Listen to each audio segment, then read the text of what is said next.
Good afternoon, everybody. Welcome back to the Manufacturing Alliance podcast. It is Wednesday afternoon at 1:30 Central Standard Time, which means we are going to talk to you about all things manufacturing, U.S. manufacturing in particular, and why that matters and how that matters and why you care. Right. Everything that we deal with on a regular basis is made by somebody in some place for some reason. And those are the things that we talk about. We're not going to talk about charts and data and numbers and graphs and all of that stuff because, frankly, it bores me.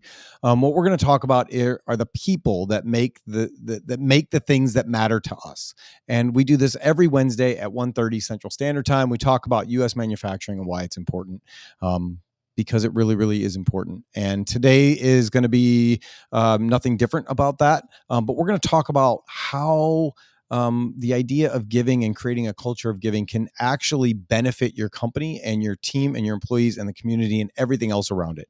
And I am not an expert on that, but Abby is, and she's going to join us, and we're going to talk about that. But before we do, real quick, some quick nuggets about who we are. So I get to work at this company called Alliance Specialties and Laser Sales, where we are mold makers that don't build molds.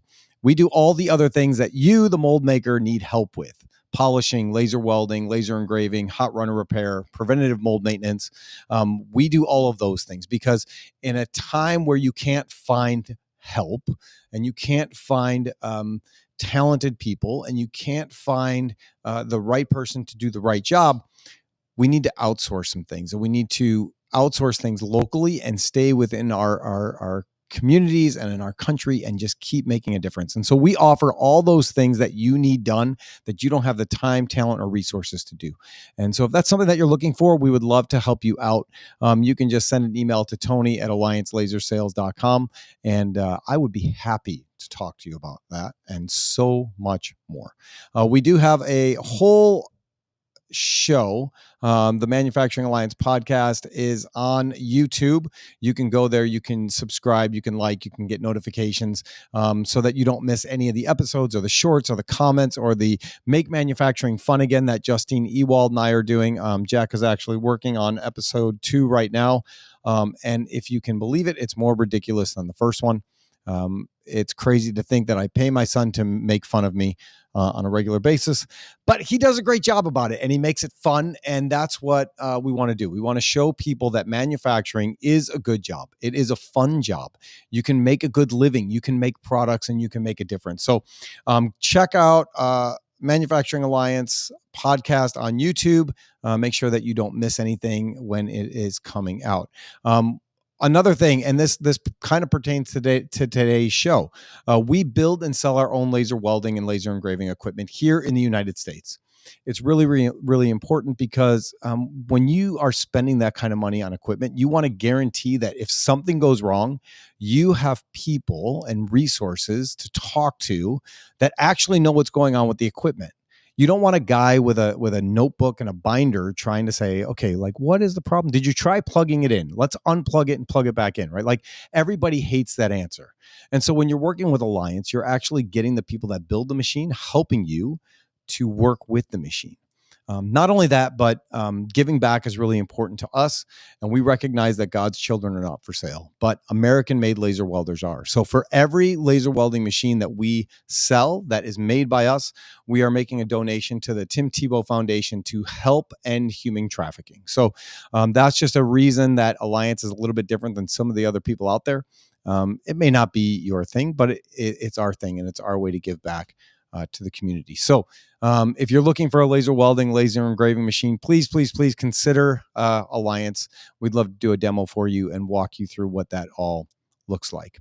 Last thing I want to talk about is, no, not the last thing, but this thing before the last thing is our friends at Shop Floor Coffee. Shop Floor Coffee is, from what I've heard, amazing coffee. It smells really, really good. I am not a coffee drinker, so I'm not going to lie to you and tell you it's the best coffee ever, but that's what I've heard. And I don't think those people are lying to me. Plus, Mike, the owner, is an amazing guy. And for every purchase that's made, a portion of that sale goes back to local charities. And again, we support that 100%. So if you are interested in trying real coffee that doesn't taste like that swill that most people have at the shop, go to shopfloorcoffee.com and enter in the code ALL10 at checkout for 10% off and help make a difference in the things that you are doing. Last but not least, we are going to be out in the Boston area at Med Device Show. It is a show that is dedicated to all things med device, ME device, Boston. So if you are coming out with a new product and you need to find people to help you build it, this is the place to go. If you're looking for prototyping, this is the place to go. If you're looking for manufacturing needs, this is the place to go. If you are looking for connections to figure out how you're going to build those products and what it looks like to go to market and what the newest technologies are and how do you get involved and keep pushing your way out there, this is the place to go. So September 30th through September 3rd, that would be a really long show. September 30th through October 1st in Boston, Massachusetts is the Med Device Show. I hope to see you there. It's going to be really exciting. We're going to have a booth. Alliance will be there.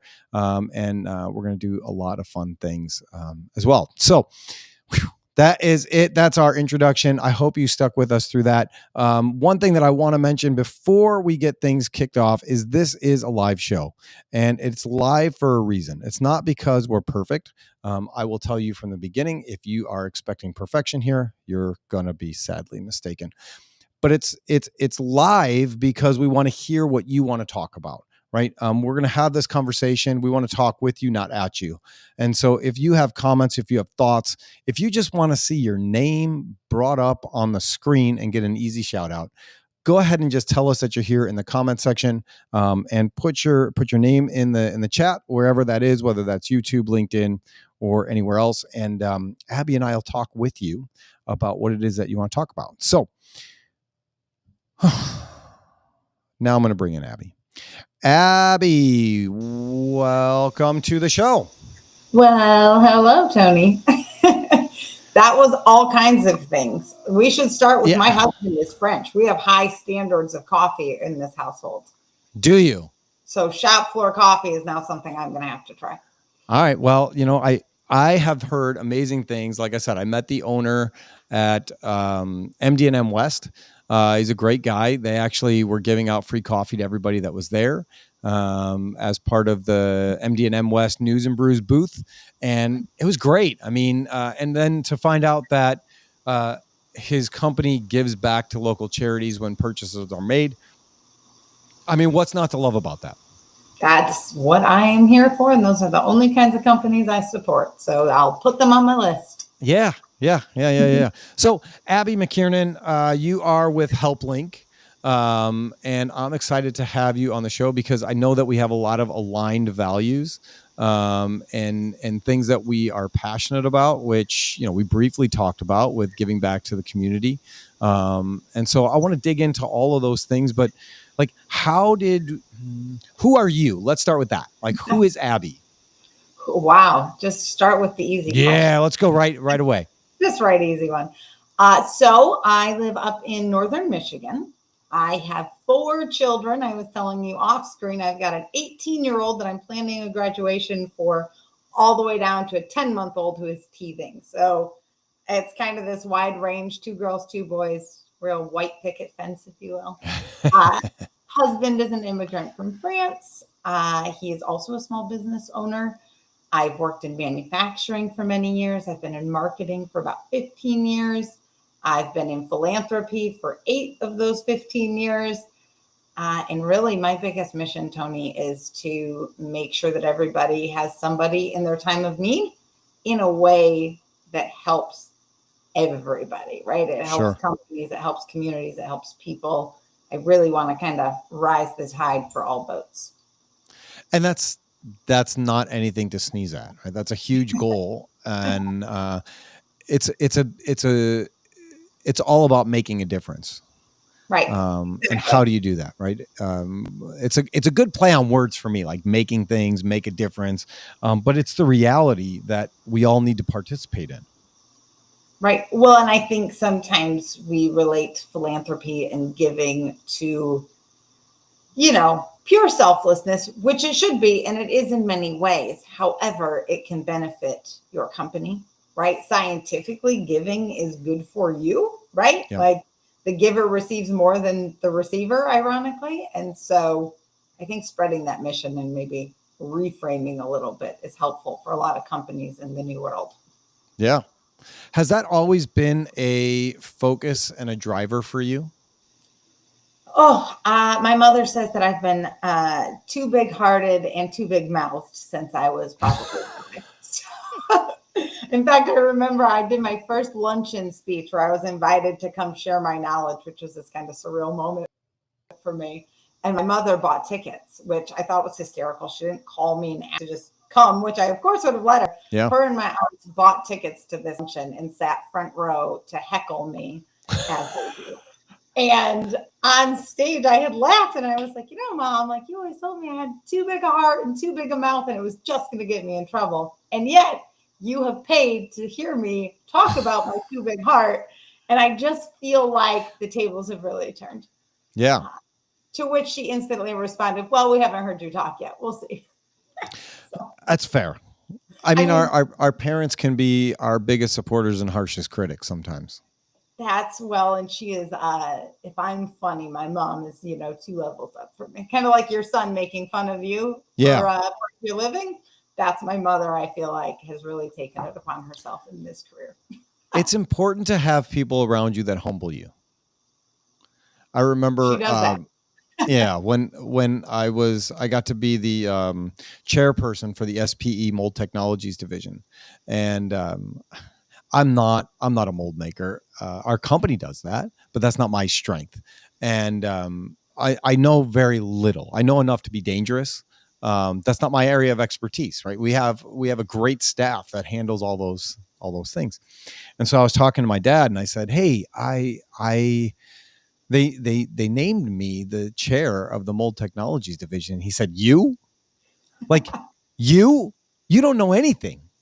Like, they couldn't find anybody less qualified than you?" Oh, no. I mean, congratulations, but why? And I was like, well, thanks, Dad. I think you didn't have imposter syndrome. Yeah, but it's good, right? It's good to have some humility and make sure that your head never gets too big for what's going on around you. So in your journey, like as a child, you always had this spirit of giving.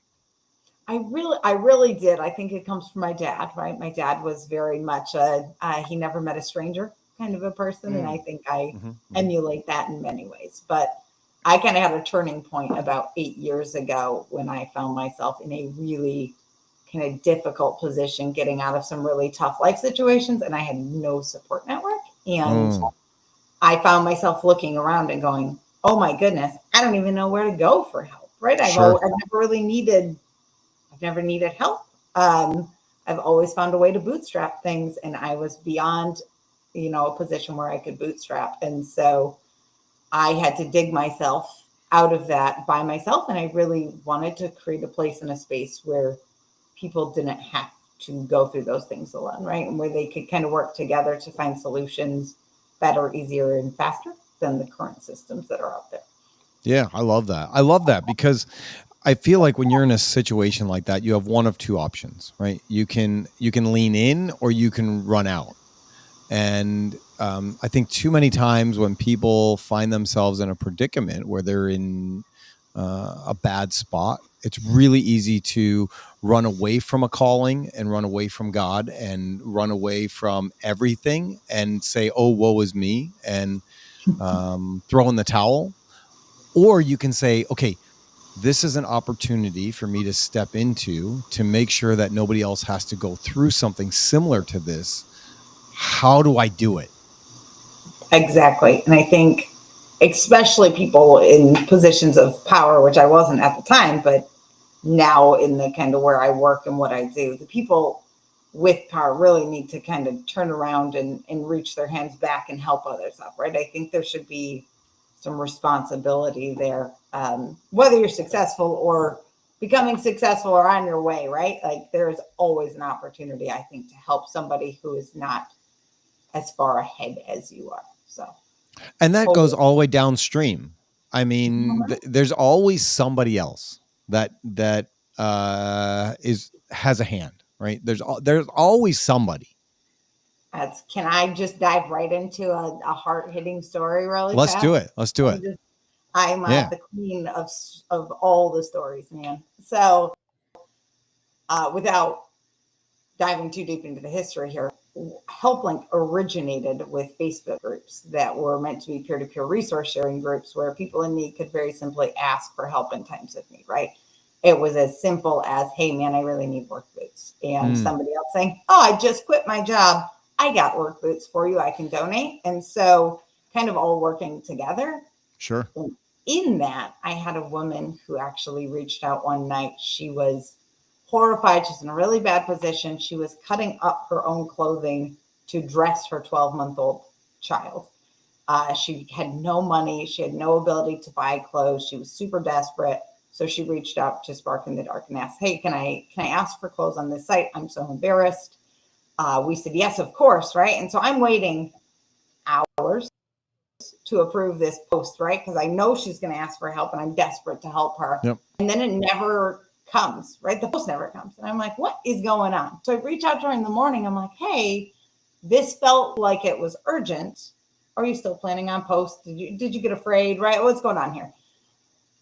And she responded with this woman who, again, can't even clothe her own daughter at this moment, says, you know, I went in to ask for help. And then I saw that there was a woman in the page that needed 6 to 9 month baby clothes. I have a box of 6 to 9 month baby clothes, right? And I realized that I could help her. So I actually ended up commenting and reaching out to this woman before posting my own need. And then she hit me right in the heart, if you will. It said, I came into the group thinking I had nothing to give anybody. I was at my lowest point. I was in my worst moments. I just never thought I was worth anything. Sorry, my espresso machine has decided it wants to clean itself. The French husband, I already warned you though, so it's fine. It's all good. It's all good. And so she's like, I thought that I was worthless and I had nothing to offer anybody. And seeing that I could help somebody, even though it wasn't a lot and it was something that I didn't even think was worthy of giving, made all the difference to somebody else. Like I found so much more than clothes, right? I found worth. I found value. Thank you. And I was like, and that is the purpose, right, of giving and connecting and like realizing you always have something to give, even if you don't think you do. There's nobody that has nothing to give. That's an amazing story. That's awesome. It was a good one. One of those ones that, plays on repeat in my head unapologetically. Yeah. And it should, right? Because that's the message. That's what we're all supposed to be doing in some part, right? It would be great if you could just do that all the time, all day, nonstop. Well, that's your job. That's your job. Kind of my job. You've created that. Good for you. Bravo. That's amazing. It was hard work. Yeah. So you didn't just start here, right? So what does your journey look like? You mentioned you were in manufacturing. What did that look like for you? Yeah. So HelpLink originated shortly after I kind of got out of the manufacturing industry, but I learned a lot about the lean method actually, which was really inspirational to me. And I love this concept. And I worked for a company that had kind of a make it better motto of like, how can you make things 2 seconds better for the whole company? And their whole culture was built on this idea of growth and helping and like, right. And so there was so much inspiration, I think, in that company and working with RJG, who is actually now a client of HelpLink, right? So the manufacturing company I used to work for now participates and gives back via HelpLink. And it was, I was their marketing coordinator. I was spending a lot of time talking to other manufacturers and kind of hearing their woes and their struggles. Obviously, I'm not sharing anything new when I say retention, turnover, shortages, right? Were always these top of mind conversations. And it ended up blending into Spark in the Dark in some ways for me. I was hosting a party, Tony, at my house, and somebody invited somebody I didn't know who was a manufacturing owner in the area. And he sat in the corner of my party for like an hour complaining about how he had to fire some guy, which he didn't know who I was. So to his defense, he couldn't have known, right? And so he's talking about how he found this new employee and he was so excited because he was a perfect fit, right? This guy seemed like he was super motivated to work. He seemed ambitious. And then he stopped showing up to work and he didn't call and he kept not showing up. So now this owner is frustrated because he's got to fire him and rehire him. It's going to cost him thousands of dollars and nobody wants to work and everybody is lazy, right? We know the story. Blah, blah, blah, blah. So blah, on blah, and so blah. on, Right. And so he let this man's name slip.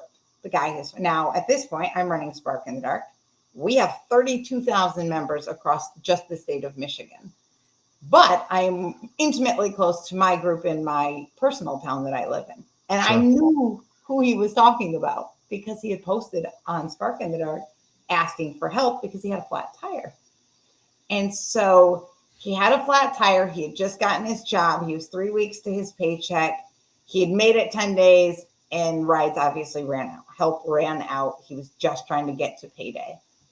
And I knew that because, you know, he's in this group asking. And so I handed this man my phone because he's being a bit of a buzzkill, frankly. And I was like, hey, listen, I don't know you, but what I do know is you don't have a $10,000 rehire problem. You've got a $400 tire problem. Buy this man tires and see what happens. Hear me out. They bought the tires. 2 years later, this man still goes into the Spark groups and recruits new employees for this company because he loves them so much, because they helped him when he needed it, right? And they took a bet on him and they took a gamble. And so HelpLink as a concept was born in that moment with that manufacturing owner of how many other employers have no clue that a $50 gas card is the reason they have to rehire a $40,000 position, or they lost a day or a week on a machine that only that guy could run and he didn't show up. Yeah. And so 2 years later, here we are with this kind of incredible software program that solves that very issue just automatically for companies.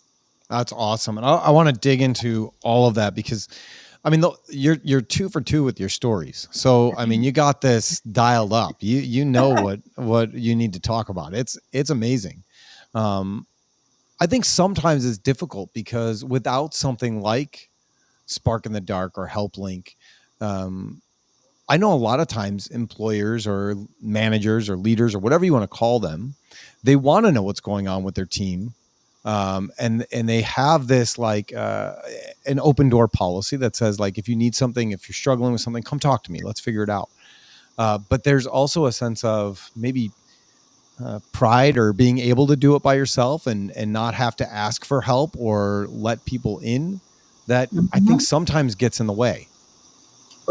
Almost always. And to be perfectly frank, the people you often want to help most are the least likely to ask you for help, right? They are the ones that don't need help often. They don't even know how to ask for help. They're very proud of their work ethic. They're very proud of how far they've come. They're very proud that they've been able to solve things on their own. And so asking for help is even harder in those scenarios. I built a literal community around helping people.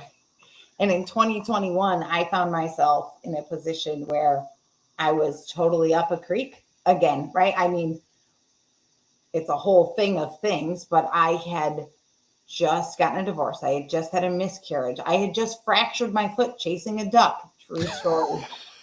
He was my duck. His name was Alfred. And I still resent him to this day.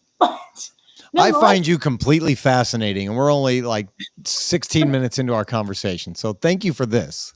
I'm not even going to finish how I was chasing the duck, just because I like to, make people wonder what in God's name was happening that I was chasing a duck named Alfred. Yeah. Just know it was him, not me. And that's what we But I go down. So I'm having just the worst friggin' 90 days, 1 year. It was just one thing after another. And at this point, Spark has, met 80, 90,000 needs. We crossed the 100,000 need mark actually in 2025 of needs met since beginning.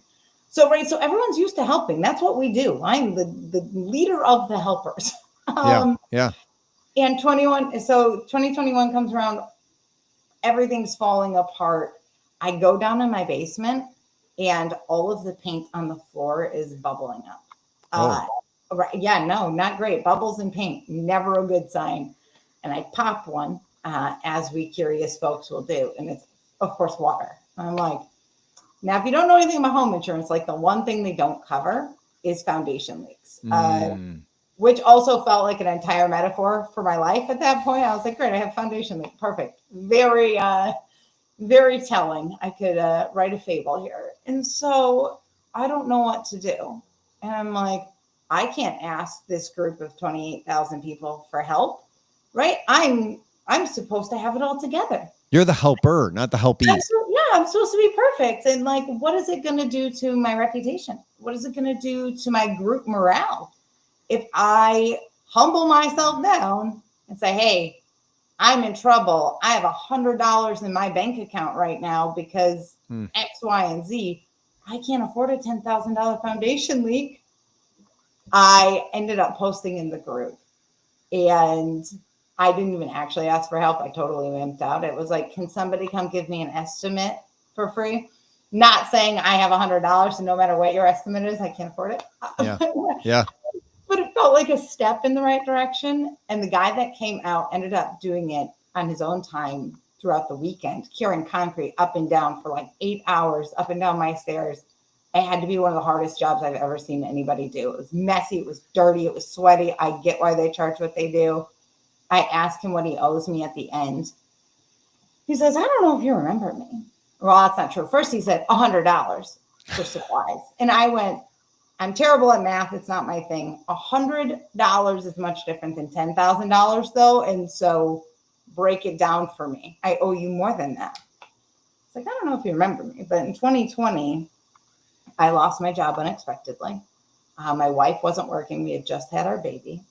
And I posted in Spark at the time asking for food and baby clothes. And not only did you help us, but you showed up with like a trunk full of stuff that you happened to have. He's like, I can take care of my family in that moment. And you took care of us. And now we're taking care of you when you need us most, right? So because I can is the reason I'm helping. And it was such an important reminder, I think, to ground me back to this idea that nobody is impervious to needing help, right? Nobody has got it all together for their entire lives. And so the ability to ask for help is really hard. And giving people like me, like you, like the people listening, an easy way to do it that's maybe not driving to the nonprofit you need help from and showing them your past due electric bill and explaining your whole story, right? It's a lot to ask for help. And so I just want to make it easier for you, for me, for your staff, because I just don't think that you should sacrifice your dignity and your respect, right? Just because you have a foundation leak or you need baby clothes. Yeah. No, I love it. I love absolutely every part of that. So how do we apply this to work then, right? Like I understand the human aspect completely. Definitely.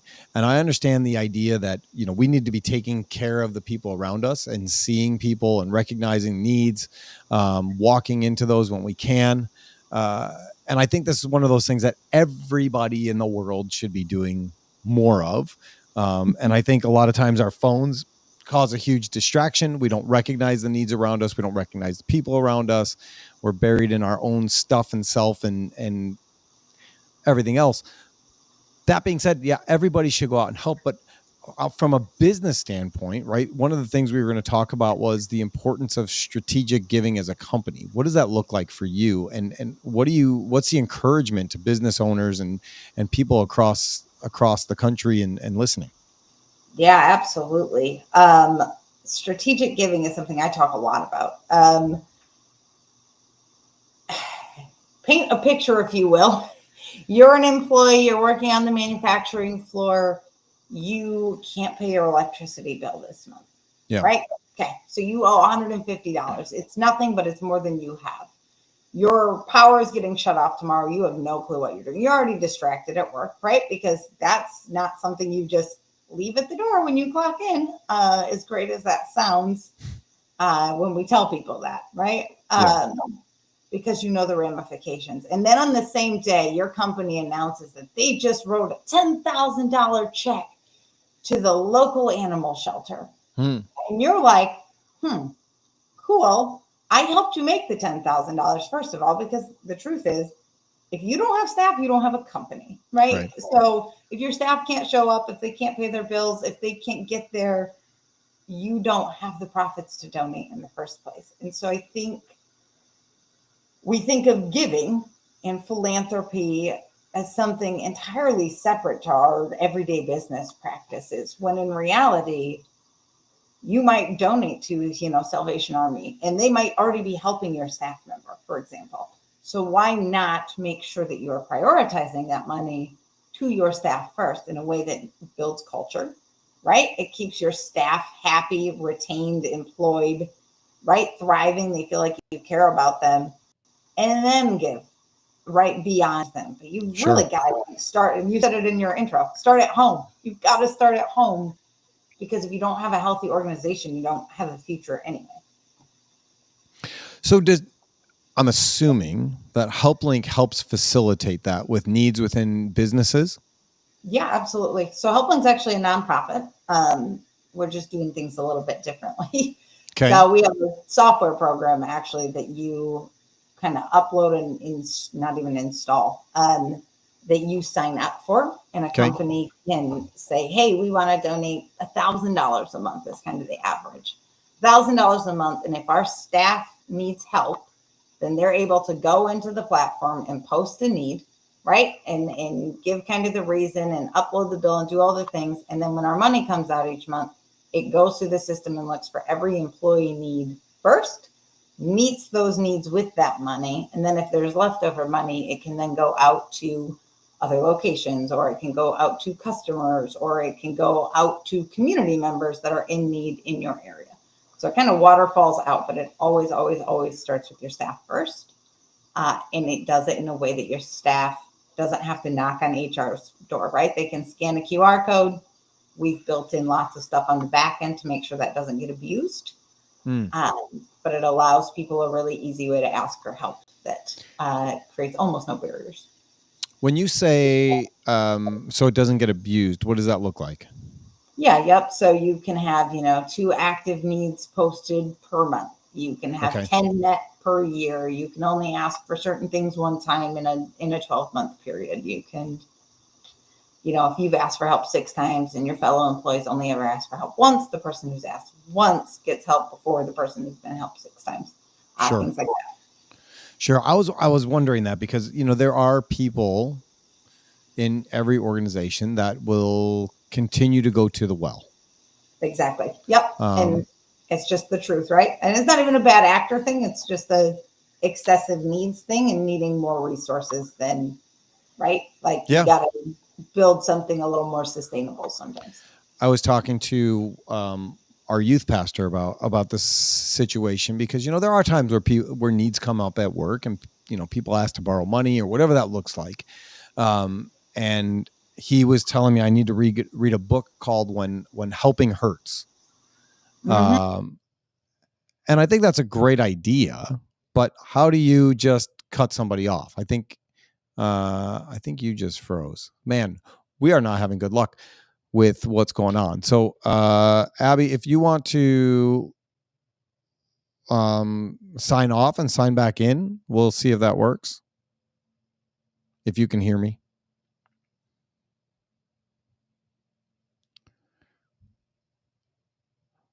So right now we are talking with Abby from HelpLink, and we lost her for a hot second, but we're talking about how you can make a difference in the lives of your employees and your staff and your team and the community around you. There are so many businesses that are trying to do this, and they think that they're doing the right thing, right? They think that they're helping. They think that they're making a difference. But the reality is that they may not be doing it in the exact great way, and they may be sending wrong motivation or wrong inspiration or wrong ideas to their team when they're donating money to places and their own team needs the money, right? And so that's where HelpLink is coming in. And I think we've all been in that position where we're looking for help or we need help, and we want to give help. And what does that look like? So, all right, Abby is back. Hello. It's funny because on my end, it looked like you disappeared. And so I was talking just in case. So, I was too. Audience. Oh, yeah, perfect. I was doing the same thing. I was basically just doing a quick recap on the intention of HelpLink and why it makes such a difference. That so many times we may be thinking we're doing the right thing and demotivating our team because they have needs that need to be met and they see needs being met in other places. And I think, I know for me, I can only speak for me and some of the other leaders I know, we really want our team to be taken care of and not have to have these worries. We try to step in when we can. We ask the questions, what do you need? How can I help? What does that look like? And sometimes you can't ask those questions, right? Like, I may or may not have been scolded by HR 1 or 2 times for finding out that somebody's going to the doctor and wanting to make sure that everything is okay and wanting to ask those questions and wanting to step in and love the people that work with us and being told like, Tony, you can't ask those questions. I just learned that was the thing. I had no clue, and someone that we are actually signing up for HelpLink right now and onboarding, that was their whole thing. And they were like, we love this because we can't, we can tell someone is distraught or upset or struggling. We cannot ask them about their personal life unless they tell us. And so instead, we can say, hey, if you've got a need, you got things going on, like make sure you check out HelpLink. We've got funding available to make sure you're okay. Yep. We actually we just launched a feature too it's called the fiscal partnership that allows companies to essentially put in a set amount of money or whatever they want and then do fundraisers for, say, an employee that has cancer or kind of these extenuating circumstances. Their engine blew up, they need a new car, so they can, go pass around just like you used to do, pass around the basket and collect checks, except for instead it's, scanning a QR code, that money goes into a fund and then they're able to disperse it out directly to their employee for whatever fill in the blank needs they have. And then it's just all kind of run through us. We do the accounting, we do the paperwork, we do the tax stuff so that you don't have to worry about any of that. And you can just focus on helping your people and getting back to work. No, I love that. I think this is such a brilliant idea. And I'm assuming it just keeps continuing to grow and flourish. Yeah, it's been, in fact, we are onboarding this week. We're onboarding Hopcat. I don't know if you're familiar, but they're kind of a Michigan-based brew pub, like a restaurant, which we focus a lot on manufacturers, but we're launching 13 locations for them next week, actually. And so moments like that where I'm like, I love that one company cares so much that they are going to pour into 13 communities. Yeah. And the impact that is going to have on each of their staff locations, but like the impact as a whole to the communities is just so cool to me. They do fundraisers every month for this fund and have a whole kind of literal marketing and strategy plan around how they are going to implement HelpLink on their menus, and with one specific tap every single month that always has 50% of it going to community needs. And like it's now a part of their culture and the community knows it. And I think that's really important. I mean, given the choice, if you're going to go have a beer and you know that this beer is giving back to the community, then why wouldn't you drink that beer? Unless it's like Miller Lite or unless Bud it's Light. A bad beer. Yeah, Miller Lite, Bud Light, Coors. No, like please pick something that's worth drinking. Amen to that, sir. As someone from Michigan and like craft brew country, I agree. And if you're going to drink the calories, they should be good calories. And they're committing to use that tap for any breweries that also work with HelpLink first. So like Shorts Brewery works with HelpLink as well. So that will be their first donation month tap, right? Like, so they're going to upsell your beer to people because you also are participating in HelpLink. So they're committing to their vendors who are committed to the community, which That's is awesome. So yeah, they're just talking about like, oh, well, who's our potato supplier? If they, if they are a part of HelpLink, we want to make sure that we buy more from them and things like that. So what a cool thing. I didn't even think about. So when you're looking at HelpLink, is that a thing that is it a thing? Is your organization, is your platform a way that only the company at the head level, the corporate level, the ownership level, are they the only ones that can participate in supporting people within HelpLink? Nope. So anyone can actually. So you and I, Tony, could go set up a recurring pledge and donate $20 a month to needs closest to us, or to veterans, or to single parents, or to there's all kinds of things you can do in there. But an individual can donate. Companies can actually match employee donations. They can match customer donations. So anyone can give and anyone can ask for help. On the back end, we just tie people to companies and companies to locations, so that the money stays as local as possible, or as local as you want it to. But anyone can give. And this is nationwide. Yep, nationwide. In fact, we've had the platform up and running. I want to say in the last 9 months, we've taken in about $50,000 in donations. Wow. And mostly through individuals, because the company launch part is not new, but new-ish. And so a lot of that money has actually just been Frank donating $5 to Susie. That's awesome. It's so cool to watch.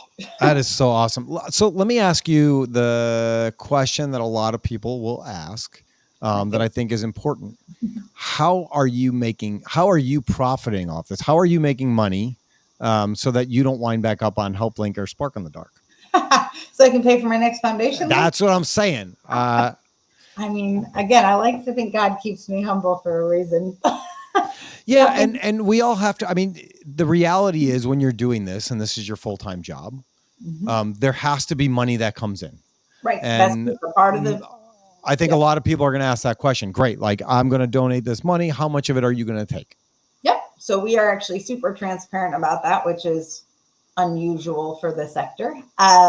We have 18% built into every single need that you see. So when you go to helplink.org/give and you're scrolling through these needs, you'll see gas card, $65, right? 18% of that. Once we meet the need, pay for the need, ship the item, then we take 18%. So it's all built into the front end. So you never have a surprise. We do not charge any subscriptions. We do not charge companies to use this. We don't charge their staff, right? Nothing like that. It's a flat 18% across everything at all times. That's amazing. It does not work until it's at scale, but we know one day it will. Well, yeah. So but I think it's great that you have that transparency to share it, because, I know that we've worked with organizations in the past and you don't know where the money is going. You don't know how much of that is actually going to the cause that you care about. And it's a little bit of a nightmare and a head scratcher. Like we put on a charity golf outing every year for iWarriors, and it's like a juxtaposition. iWarriors donates 99% of all the money to provide iPads for combat wounded veterans. Amazing cause. I love what they're doing. The flip side of that is one of the golf outings we were doing, there was a company that was coming out to do sports memorabilia silent auction stuff, right? And I don't know if you've ever worked with those folks, but they say like, oh, you want this this Wayne Gretzky hockey stick, right? You have to sell it for at least $200. After $200, you can have the remainder of that. And so you have somebody that looks at it and they go, I'm going to bid $250, and they win, right? And they think they're giving $250. That's why they're willing to write the check for $250, when in reality they're donating like $50. Right. And they might still buy it even if, but they should know, right? And so there's that boundary. In fact, when we were building the platform, there was a lot of conversation around transparency. So companies, individuals, et cetera, can actually see down to the penny how much they have donated and exactly to what and to whom and on what day and why they needed it, right? So it might be Susie needs diapers because she's a single parent and she's experiencing work barriers, right? And so when your money comes out and meets her need, it says, hey, Tony, like in your accounting statement, like you donated to a single mom who has kids under 18 in the home who's experiencing work barriers, and you donated $25.62, and then the other $4.80 went to us. That math does not work. I already clarified I'm bad at math. I'm a feelings person. Yeah. So anyway, so it like breaks it all down for you. Everything is 100% tax deductible because it's all considered a donation to the organization. But we do not hide where your money goes because in fact, we not only don't hide it, we celebrate it with a donor dashboard and give you graphs to show how much you've given. I love it. How do people sign up or not sign up? Sign up? How do people get involved with HelpLink? Yeah, so if everything you could possibly want to find is at helplink.org. If you want to give, add helplink.org/give. If you're a company that wants to sign up or you want to talk to me and just understand a little bit more, emailing me is always the best route. So you can email me at Abby, ABBY, at helplink.org. Again, I made it as easy as possible, Tony. Yeah. I mean, that's good, right? That is what people want, is simplicity in all ways. And so where did I just put it? There we go. That's right? Helplink.org and Abby at helplink.org. There you go. Yeah. And even if it's just, hey, I don't know if this is for me. Again, Tony, you and I were talking offline about I have been doing this for many moons, and not every customer is the right fit, right? Not everybody is the right fit. So if you call and you're like, hey, I really would like to talk about this. Oh, this is a terrible idea for us. It won't be. But if it is, I'm not afraid to tell you that, right? And if you think it's a terrible idea for you, you need to rethink it. That's also true. I don't think so, because I have to, I got to live out the kindness thing. Yeah. But also, if you're not giving or you're thinking about giving or you're giving to places that aren't your staff first, please just let me talk to you. I think we can have a good conversation. No, I think this is great. I mean, I had no idea, to be honest, because I didn't dig in. I wanted to have a fresh conversation with you without setting any expectations on what it was going to be. I wanted to know for real. I'm a person that likes to talk to people and find out like what the truth is before getting internet gossip or whatever that looks like. And so I was looking forward to this. I was talking to Jim Mayer and he was like, you need to talk to Abby. And I was like, okay, I would love to talk to Abby. And that spurred on that whole conversation. So gotta love those mutual friends. Yeah, Jim is great. He actually, for several months, the manufacturing connector created a HelpLink profile and then matched any of its listeners' donations up to X amount for a few months. So when he had a listener that went on and wanted to donate, then his company automatically matched their giving, which was cool. That's pretty awesome. Play out. He was the first one to use that specific kind of matching feature. So it was fun. That's pretty awesome. I love that. Well, you and I are going to have to stay in touch and figure out what that looks like. Wonderful. And the different applications. So before we get out of here, you want to play a quick 5 questions? Yeah, always. All right, here we go. Oh, I haven't sworn yet, Tony. So this is going to be the most. I know we're doing good. We're doing really good here. I'm proud of myself. Question number 1, if you could make one rule that everyone had to follow, what would that rule be? Think before you speak. Mm-hmm. Classic mom. That's good. I mean, how many of the world's problems would be solved if people would just shh, right? Just take a beat, man. Take a beat. Yeah. Slow to speak, slow to anger, and quick to listen. I am quite literally writing a book right now called The Culture We Carry. And that's one of the main components is like how you say things matters. So yes, don't do anything until you're calm. Well, and the downside of that is like every word matters, right?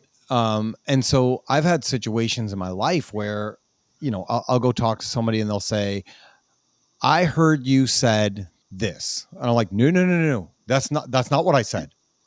No. And they're like, well, so-and-so said this is what you said. I'm like, no, I will tell you exactly what I said because I was very, very intentional with my words. And I'll get through it and they'll go, well, that's basically the same thing. I'm like, no, it's not the same thing at all. Like, it's like the classic, like, right, you're being a blank versus you are a blank, right? I'm like, no. Huge difference in the word being. Like, being implies it's a one-time or sporadic thing. You are is a character statement. Not that anyone cares about the semantics, but. So in that situation, there was an employee that was complaining about a situation that happened to another employee and saying, this happened, blah, blah, blah, blah, blah. And, then he yelled at me and whatever. And I said, listen, here's the situation. Those two have their own relationship. They understand each other and they don't need you to try and get in the middle of it. Let them work out their stuff and just let it go. And by the time it got over to HR, the story was that I said, shut the F up and mind your own business. And I was like, no, that is not close to what I said. Might have been what you were thinking. It might have been. Say it that way and you got no credit. And that feels unfair. But it's not what I said. Exactly. Apparently they were reading the room. Maybe. And I even said it nice and calmly. And then I was like, this is stupid. All right. Question number 2. What is the one thing that you're superstitious about? Despite the fact that I'm a very God-centered person, I so for me, I have to always put my right shoe on first. I put my right sock on first, and then I put my left sock. I put my right shoe on, and then I put my left shoe on. All right. Because otherwise your day will go wrong and you blame it on the left shoe. I've never thought about it more than I always do this shoe first. That is so funny. That is quirky. I don't have quirks, but I do believe in karma. And so when I'm in any position where I'm like, oh, watch your tongue, right? This is going to come back five times. So yeah, I'm a very karma person. So all right. That's fair. Question number 3. If you swapped genders for the day, how would you spend your time? You're going to laugh at me. I mean, that's the idea of 5 questions. That's true. I got too serious. I would go around and do all of the heavy lifting and too tall things that I can't normally reach and I need a chair for. Well, you're assuming that you would be a tall man in the gender swap. Yeah, no, I absolutely have an idea of I'd be exactly statistically, I'd look like my son. I'd be 6 foot, blonde hair, blue eyes, and I could carry heavy things. That's it. All right, well, good for you. I am not 6 foot or have blonde hair or blue eyes. You didn't ask me. Have you ever heard the not Abe Lincoln, the Einstein, when they asked him like, oh, what would you do with a paperclip to like test his creativity? And he's like, well, is the paperclip really big?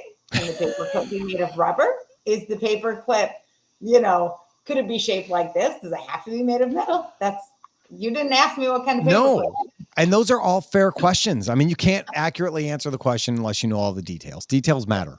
So I added my own height and general strength level. I love it. Question number 4. If animals could talk, what would be the rudest and why? Would it be a duck? Random. You think it's not Alfred, although he does not sit well with me. I'm going to go with a giraffe. A giraffe? Yeah. I feel like they're very tall. They got like the high chin. They look a little snooty. They big lips, right? They got an attitude about them. And I think there was a comedy sketch about giraffes and their long legs and their low center of gravity and how they just look about the world judging everybody. All right. I mean, that's the first time anybody's ever said giraffe. But what are some of the other answers? I don't even know how to rationalize. No, cat and goose are the most popular thoughts on the rudest animal. That makes sense. Grumpy cat kind of ruined it. Yeah. And geese are just obnoxious. Yeah. And they can be mean. They've already got it down. Yeah, they chase you. They think they can bite you, even though they don't really have teeth. They got an attitude about them. It's true. I was once chased by a white goose to the point like I had to like jump up on like a bench and like kick it away. It was with me and my kid. Yeah, it's fine. I was This is feeding what him I'm bread. saying. I ran out. I had to literally jump over him and run to the car and lock the door. It was a whole thing. So I'm surprised. I should have said goose. This is what I'm saying. But I like giraffe. Giraffe is fun. That's it. It's me. All right. Last question. How many kindergartners could you fight before you were outnumbered? Oh, I think that's actually probably a real life scenario that I've had happen with having so many children of my own. I feel like, depending on height, weight, and general aggression levels, right? If they're going through terrible twos late, for example, that changes things. I'm going with 5. 5. I think at number 6, I might be outnumbered and we have a problem. All right. But I think 5, I can get to collaborate, or I at like least it. wrestle them. I like it. I like it. I hope I never find out. No, that would be a horrible thing. I just saw a video today that made me laugh. It was the Braveheart scene where William Wallace is like giving the Braveheart speech, but they had AI generated into babies and on like on a tiny pony. And Jack, my son, and I were talking about how funny would it be if they just made full movies like that? Could you imagine like watching Braveheart with AI babies doing the entire movie? It's a totally different movie. It's a market. You know it is. I would watch it. I'd at least watch one just to find out. Yeah. I mean, if you like the movie, why not watch it this way? That would be interesting.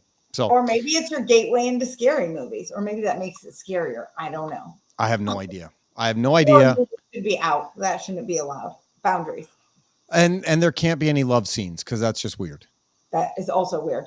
I have a 2-year-old that tries to, lovingly kiss you, and it's just all flopping. So wouldn't work anyway. They're kind of gross. Yeah. Anything else that you want to touch on before we wrap things up here? I think anybody that is listening should go and give at least $5. That's my challenge to everybody.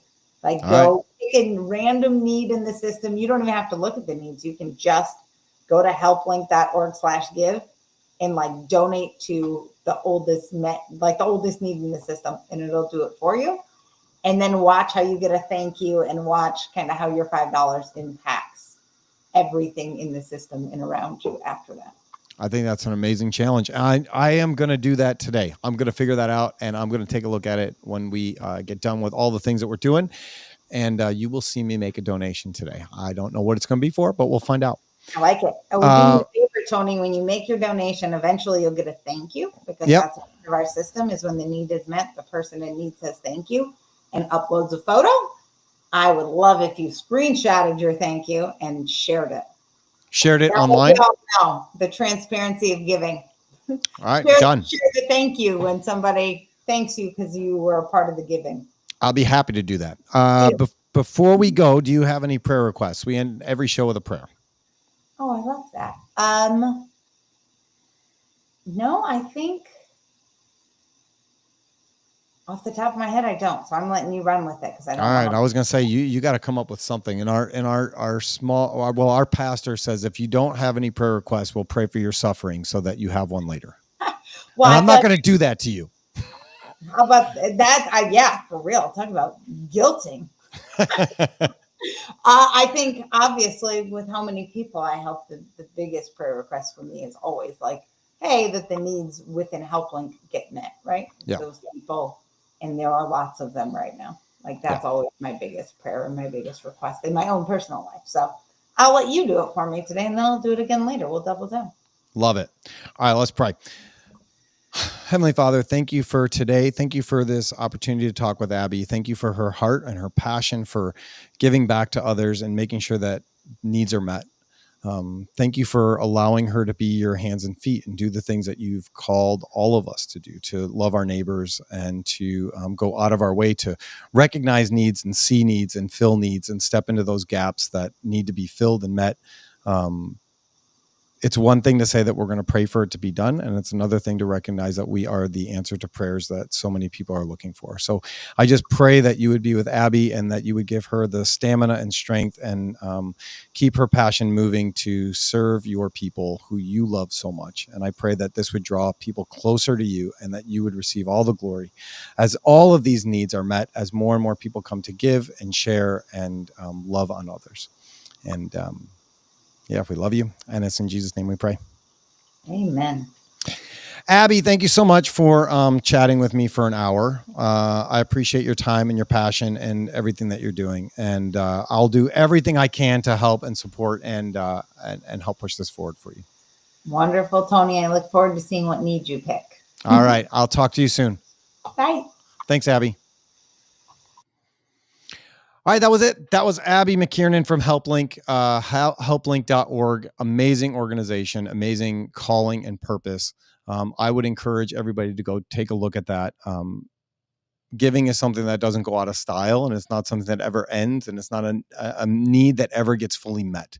And so as you're trying to figure out, like, what do I do, right? Like, go give to helplink.org. Figure out if that works for you and your company and for your team and your employees, or even just your community. Giving helps everybody. It helps the person that's giving, and it helps the person that gave, and it helps the person that receives it. So on behalf of myself and Abby, please check out helplink.org. Thank you for watching. Thank you for listening. Take care, and God bless.